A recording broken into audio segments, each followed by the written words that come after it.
Hi everyone, welcome back to my channel the knowledge club. आज हम देखेंगे capital structure क्या होता है। फाइनेंशियल मैनेजमेंट का ये यूनिट 2 है। कैपिटल स्ट्रक्चर के बारे में इसमें बात की जाएगी। तो चलिए हम शुरू करते हैं इस वीडियो को। Preview.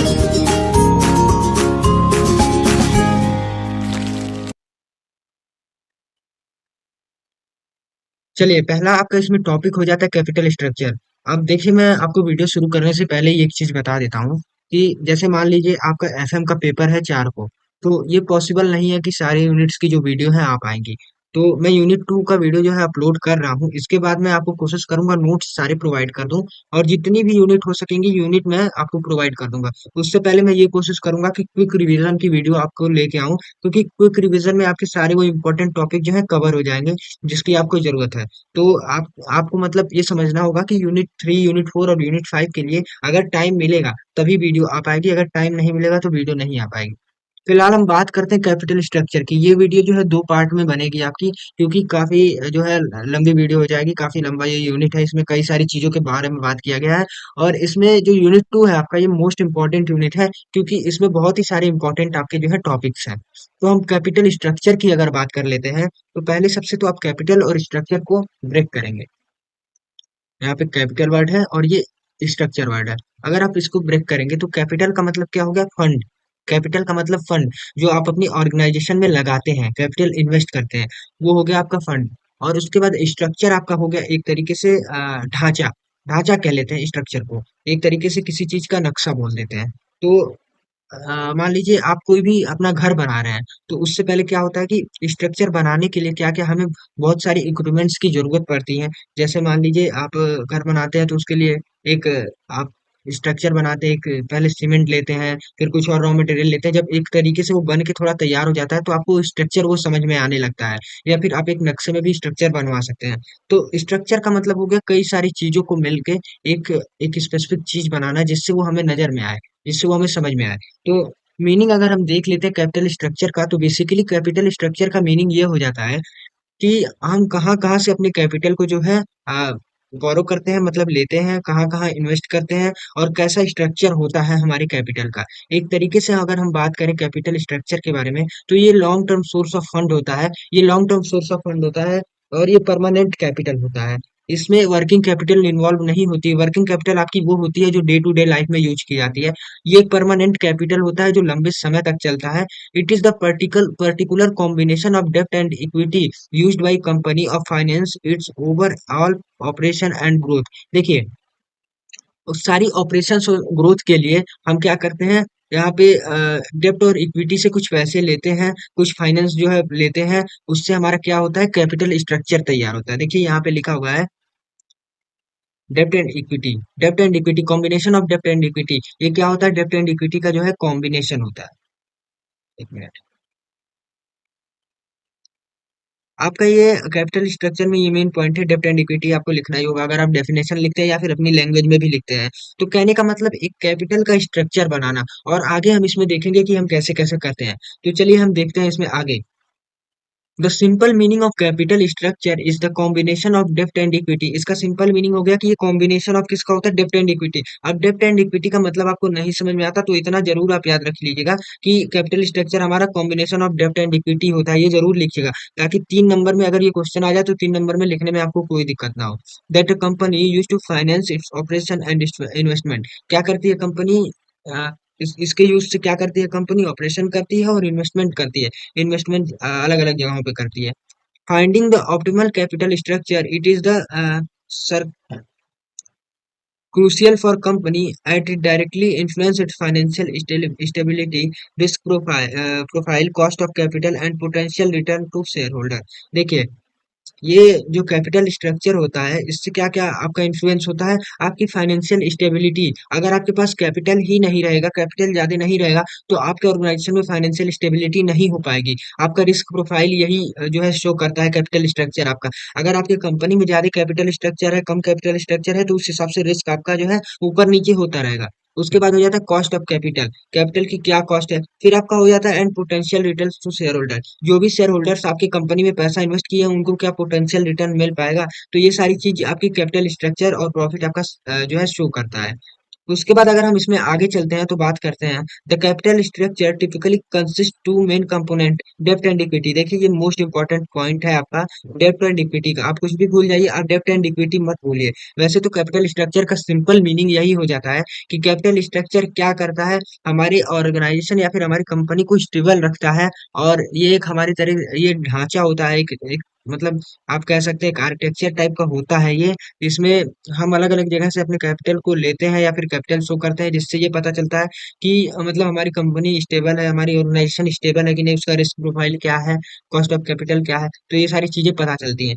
अब देखिए डेब्ट और इक्विटी का मतलब हम एक बार समझ लेते हैं, क्योंकि ये बहुत ही इंपॉर्टेंट पॉइंट है आपके लिए। तो डेब्ट refers to the fund borrowed by company. डेब्ट वो फंड होती है जो कंपनी बोरो करती है, usually in the form of loan. Borrow borrow करना मतलब लेना, किसी से लेना, उधार लेना एक तरीके से। तो डेब्ट वो फंड होता है जब हम किसी से उधार लेते हैं, usually in form of loan. जैसे मान लीजिए हम किसी से लोन लेते हैं, डेब्ट। अब मान लीजिए मेरी ऑर्गेनाइजेशन में कैपिटल है ही नहीं और मुझे कैपिटल इन्वेस्ट करना है, तभी मेरा प्रॉफिट होगा। तो हम क्या करेंगे, वहां पे लोन लेंगे। लोन किससे लेंगे, लोन अरे बैंक से लोन लेंगे। तो यही हमारा हो जाता है डेब्ट। डेब्ट का मतलब यही हो जाता है कि हम किसी से बोरो करते हैं, पैसा बोरो लेते हैं। उसके बाद आपका हो जाता है बॉन्ड। उसके बाद आपका हो जाता है अदर डेब्ट इंस्ट्रूमेंट। बहुत सारे डेब्ट इंस्ट्रूमेंट होते हैं, आप एक बार पढ़ लीजिएगा इसको। क्योंकि देखिए यहाँ पे डेफिनेशन के लिए डेब्ट का इतना ही है। बहुत सारे एग्जांपल होते हैं, जैसे आप किसी से लोन ले लेते हैं, आप किसी से बॉन्ड बनवा लेते हैं, तो ये सारी चीजें डेब्ट में आ जाती हैं। अब डेब्ट में आपको क्या करना होता है ये भी आप यहाँ पे जान लीजिए। जब आप किसी से डेब्ट लेते हैं तो आपको उनको रिटर्न भी देना होता है। अब रिटर्न आप कैसे देंगे, रिटर्न आप इंटरेस्ट के साथ देते हैं। मान लीजिए आप बैंक से लोन लेते हैं।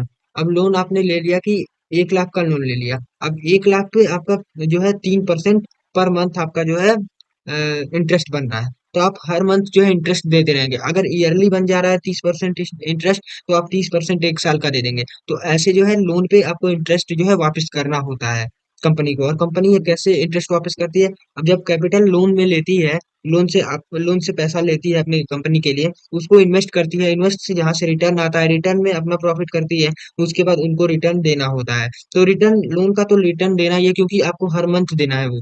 तो ये तो कंपलसरी है। उसके बाद अगर हम इक्विटी की बात कर लेते हैं, तो equity represent the ownership stake in the company held by shareholder by include in initial investment by shareholder. देखिए इक्विटी का मतलब, देखिए डेब्ट और इक्विटी का मतलब आप सिंपल समझिए। डेब्ट में हम किसी से पैसा लेते हैं, मतलब लोन लेते हैं, बॉन्ड लेते हैं, तो उससे क्या होता है, हमारी कंपनी को कैपिटल मिलता है।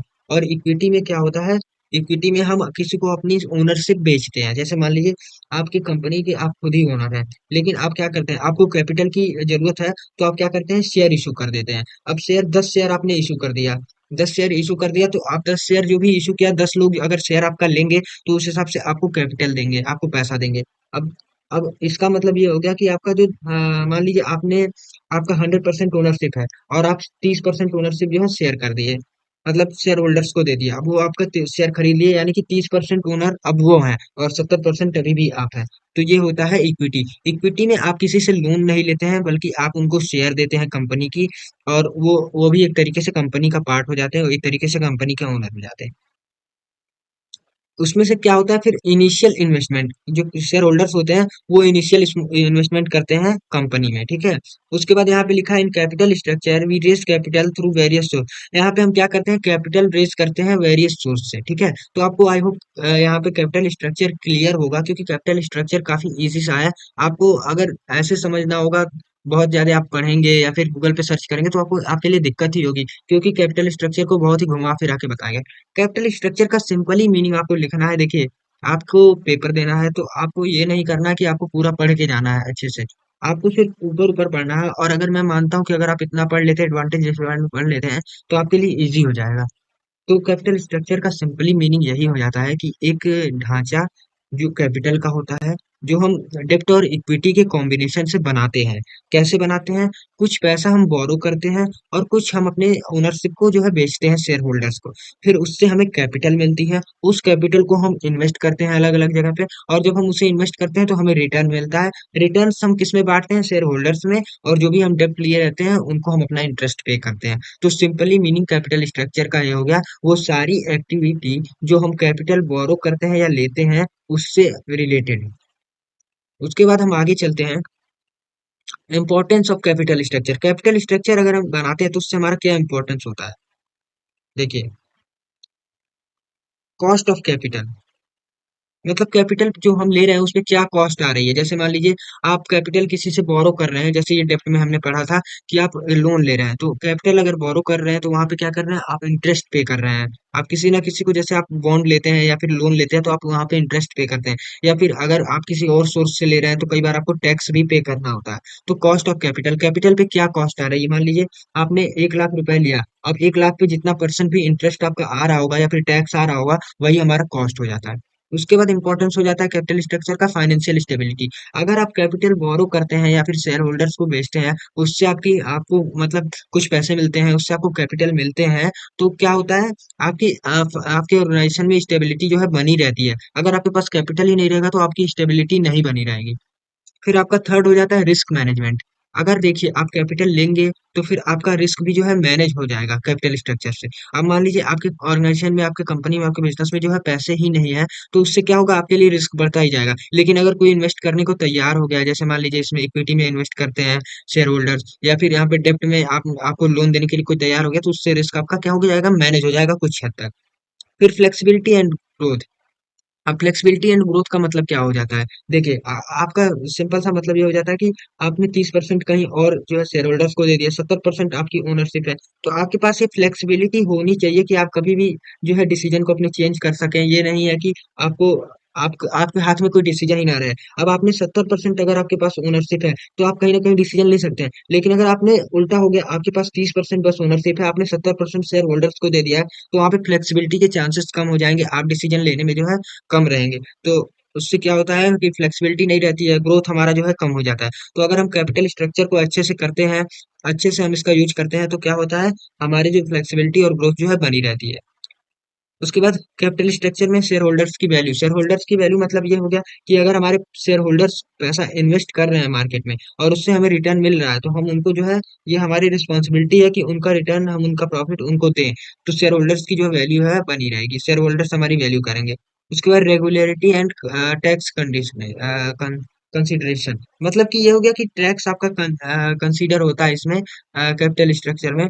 तो इससे क्या होता है कि कई बार आप जो है अपनी बैलेंस शीट में या फिर प्रॉफिट एंड लॉस में, ज्यादातर प्रॉफिट एंड लॉस में अपने इनकम को दिखा के वहां पे आप, कई सारे मेथड होते हैं जिससे आप टैक्स जो है कम करवा लेते हैं। तो अगर आप कैपिटल स्ट्रक्चर जो है अच्छे से यूज करते हैं, इसका अच्छे से यूज करते हैं, तो आप टैक्स कई बार कम कर लेते हैं। उसके बाद help to minimise cost of capital. देखिए, help to minimise cost of capital का मतलब ये होगा कि आप कैपिटल आप उतना ही कैपिटल बोरो करिए या फिर उतना ही शेयर होल्डर बेचिए जितना कि आपको जरूरत हो। ऐसा ना हो कि आप पूरा कैपिटल बोरो कर लीजिए, ज्यादा लोन ले लीजिए, तो आपका क्या होगा, कॉस्ट ऑफ कैपिटल जो है बढ़ता जाएगा, यानी कि इंटरेस्ट आपका बढ़ता जाएगा। अगर आप उसको कम करेंगे तो आपका इंटरेस्ट जो है कम होता जाएगा। उसके बाद आपका यहाँ पे 8th पॉइंट हो जाता है, it affect the control of owner on the fund. देखिए यहाँ पे ये पॉइंट नहीं है, ओनर ऑन द फर्म। तो यहाँ पे इसका मतलब हो गया, it affect the control of owner of the firm. जैसा कि मैंने आपको ऊपर यहाँ पे बताया है कि फ्लेक्सिबिलिटी में वही सेम पॉइंट हो जाता है, थोड़ा सा इसमें अलग होगा कि जैसे मान लीजिए आपका ये अफेक्ट करता है कंट्रोल ऑफ ओनर। जैसे मैंने बताया कि 70% अगर आपके पास ओनरशिप है तो आपका कंट्रोल होगा। आप आप उसमें जो है आप अपनी राय दे सकते हैं, आप अपना डिसीजन दे सकते हैं। लेकिन अगर सारा कंट्रोल जो है शेयर होल्डर्स के पास चला गया, तो ज्यादातर राय वही देंगे, ज्यादातर कंट्रोल वही करेंगे। तो ये सारी जो है इसके कुछ इंपॉर्टेंस हो जाते हैं कैपिटल स्ट्रक्चर के। अब अगर हम आगे बढ़ेंगे तो फैक्टर अफेक्टिंग कैपिटल स्ट्रक्चर, वो कौन कौन से फैक्टर्स होते हैं जो हमारे कैपिटल स्ट्रक्चर को अफेक्ट करते हैं।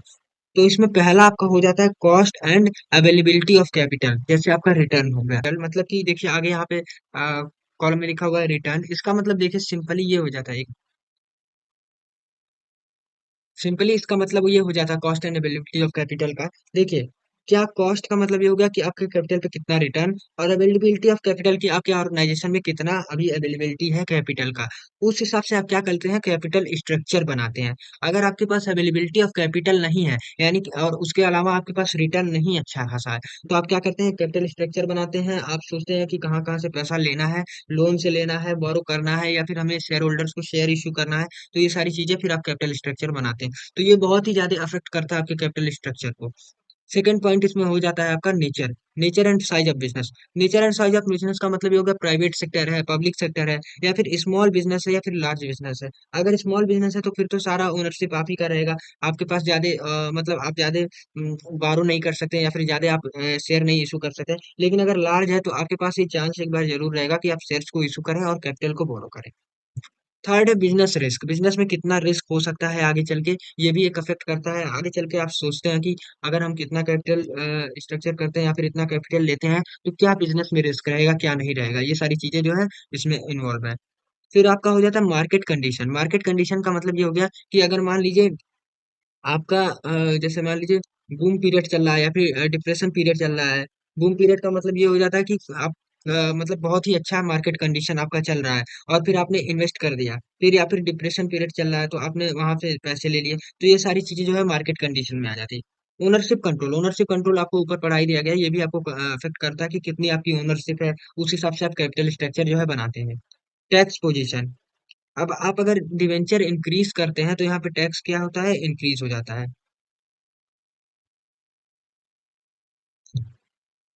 उसके बाद है लीगल रिक्वायरमेंट्स। अब लीगल रिक्वायरमेंट कुछ वैल्यू कुछ नॉर्म्स यहाँ पे कुछ जो है रूल्स रेगुलेशन होंगे, जिसकी वजह से आपके कैपिटल स्ट्रक्चर को क्या होता है, इफेक्ट आता है। कैपिटल स्ट्रक्चर आप उस हिसाब से बनाते हैं, कुछ आपकी कंपनी की, कुछ आप कुछ गवर्नमेंट की जो है रूल्स एंड रेगुलेशन होती है। उसके बाद अर्थ हो जाता है फाइनेंशियल फ्लेक्सिबिलिटी। फाइनेंशियल फ्लेक्सिबिलिटी का मतलब ये हो जाता है कि आप एक सेट प्रोपोर्शन, मतलब एक आप प्रोपोर्शन सेट कर लेते हैं कि कहाँ कहाँ में इन्वेस्ट करना है, क्या करना है। तो उस हिसाब से आपको ये भी फैक्टर जो है अफेक्ट करता है आपके कैपिटल स्ट्रक्चर को। अब देखिए कंपोनेंट दो तरह के होते हैं, आपको पहले ही पढ़ लिया, डेप्ट और इक्विटी। डेप्ट में आपका लोन बॉन्ड और एक्सेट्रा आता है, ओनरशिप और शेयर होल्डर जो है इसमें आता है आपका इक्विटी में। तो ये तो सिंपल है आपका। तो चलिए यहाँ पे ये वीडियो यहीं पे खत्म होती है। आपका तीन टॉपिक यहाँ पे था, मीनिंग, उसके बाद आपका हो जाता है इंपॉर्टेंस, फिर फैक्टर और कंपोनेंट। तो छोटा सा था कंपोनेंट, आपको पता ही होगा। तो अगर आपको मतलब इसका नोट्स चाहिए तो हमारे व्हाट्सएप ग्रुप को ज्वाइन कर सकते हैं, हमें डीएम भी कर सकते हैं व्हाट्सएप पे अगर आपको कोई भी नोट्स नहीं मिला हो तो। और अगर इस यूनिट का दो वीडियो अभी और आ सकता है, जैसे कैपिटल स्ट्रक्चर हो गया, कैपिटल स्ट्रक्चर तो आपका कंप्लीट हो गया, कैपिटलाइजेशन का और कैपिटल स्ट्रक्चर की थियरी का वीडियो जो है आ सकता है अभी भी। और एक आपका लिवरेज एनालिसिस का जो है उसमें ही कवर कर दिया जाएगा कैपिटल स्ट्रक्चर की थियरी में।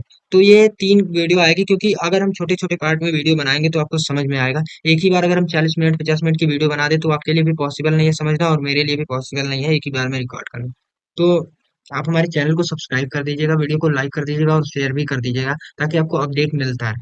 बाकी हमारे व्हाट्सएप ग्रुप को ज्वाइन करिए। Thank you.